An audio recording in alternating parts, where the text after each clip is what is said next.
obviously characterizes for the whole government where we are in our efforts. How do you, this whole thing of saying nothing, I'm not sure I understand why you think that that's helpful to the situation. You say that it would not be helpful for you to discuss any of your conversations, that quiet diplomacy is the way to de-escalate that. Well, you've been doing your quiet diplomacy now for almost a week.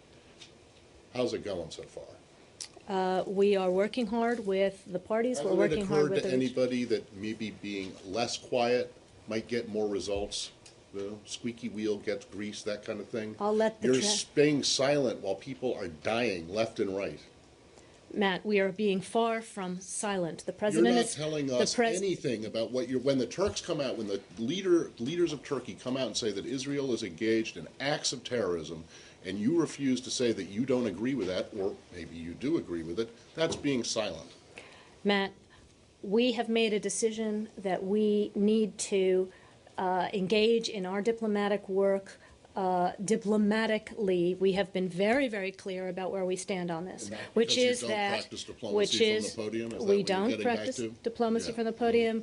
We have been very clear that Israel has a right of self-defense. We've been very clear that rockets continue to be fired and land on Israel. We've been very clear that we are working to try to get this conflict de-escalated. We have been very clear about our concern for the civilians and innocents on both sides who are getting cut in this. You won't stick up for your ally Israel when the Turks, another one of your allies, say that they're engaged in terrorism in Gaza. We have been extremely clear about our concern for Israel's security, about the fact that Israel has a right to self-defense, but I am not going to go further than that today. Why can't you say that you don't agree with the Turks?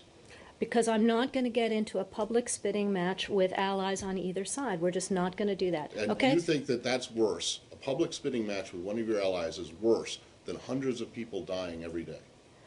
I don't understand the question here. There's not a question here. You're just looking for a fight. Let's go, Zaid. No. The fight is already on. The fight's going on over there. Absolutely. And you guys, by refusing to say anything about what you're trying to do, or refusing to say whether you agree or disagree with comments that are being made by your allies or others, that makes things worse, not better. We, of course, agree that rhetorical attacks against Israel are not helpful at this moment. Is that what you were looking for, Matt? Yes. Thank you. Victoria, do you think that Gaza should be treated